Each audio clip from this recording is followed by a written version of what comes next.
we have to draw first line segment PD of length 7 centimetre. 7 सेंटीमीटरचा line segment काढायचा आहे. त्यासाठी आपण स्केल म्हणजे पट्टी वापरणार आहोत. रूलर असं पण त्याला म्हणतात. यामध्ये झिरो जो आहे पट्टी ठेवायची अशी व्यवस्थित, वरती 3-4 वेळी जागा ठेवायची आपल्याला. आणि पहिला पॉइंट काढायचा आहे झिरोवर, म्हणजे डावीकडून पहिल्या रेषेच्या डोक्यावर पहिला पॉइंट येईल. 7 सेंटीमीटर एवढं आपल्याला मेजर घ्यायचंय, माप घ्यायचे, त्याची लेंथ दाखवायची.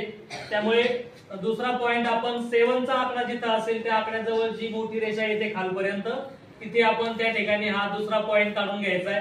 आणि हे दोन्ही पॉइंट पट्टी तशीच दाबून धरून आपण एकमेकाला जोडले की आपल्याला पाहिजे त्या लांबीचा म्हणजे 7 सेंटीमीटर लांबीचा हा सेगमेंट तयार झालेला आहे.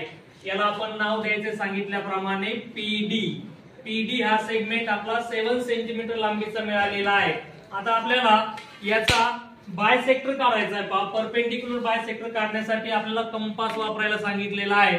तर कंपास मध्ये आपण माप घेणार आहोत. किती माप घ्यायचे, तर हा जो काही सेगमेंट आहे पीडी, याचं मिडल मध्य कुठे येईल, हाफ कुठे येईल ते बघायचंय. निम्म्यापेक्षा जास्त माप आपण याच्यामध्ये घ्यायचंय. निम्म्यापेक्षा जास्त, मोर दॅन हाफ आपण याचं माप या ठिकाणी घेणार आहोत. मी अंदाज करतोय मला वाटतं की इथे माझा मिडल मध्ये असेल, तर याच्या पुढे त्या ठिकाणी थोडंसं जास्त माप इथे मी घेतोय. निम्म्यापेक्षा जास्त माप इथे येईल. अशा प्रकारे हे माप घेतल्यानंतर मला याच्या एका बाजूच्या पॉइंट वर म्हणजे पॉइंट पी वर मी याचं लोखंडी टोक जे आहे तुमचं तुम्ही ठेवायचंय आणि वरच्या भागामध्ये एक आर्क काढायचा आहे. त्याचप्रमाणे खालच्या भागात एक आर्क आपल्याला काढायचा आहे. 2 आर्क या ठिकाणी तुम्ही काढणार आहात, एक वर आणि एक खाली. यानंतर याला उचलायचं इथून. आता हा पॉइंट तुम्ही इथे दुसरा जो आहे पलीकडचा पॉइंट डी, याच्यावर लोखंडी टोक टेकवायचंय. आणि इथे लोखंडी टोक टेकवल्यानंतर आपल्याला पुन्हा तीच कृती रिपीट करायची. 2 आर्क काढायचे, एक वर आणि एक खाली. दोन्ही आर्क ज्या ठिकाणी एकमेकाला क्रॉस करतील बघा, इथे एकमेकाला क्रॉस केलेला आहे, तिथे आपल्याला नवीन पॉइंट त्या ठिकाणी मिळालेले आहेत. आपण त्या नवीन पॉइंटला नाव देऊन घ्यायचं. इथे हा नवीन पॉइंट आहे, त्याला मी ए असं नाव देतो. इथे हा दुसरा नवीन पॉइंट आहे, त्याला बी असं नाव देतो. पॉइंट ए आणि पॉइंट बी आपल्याला इंटरसेक्टिंग पॉइंट मिळाले. आर्क जे तुम्ही काढलेले आहेत त्या आर्कचा हा इंटरसेक्टिंग पॉइंट आहे.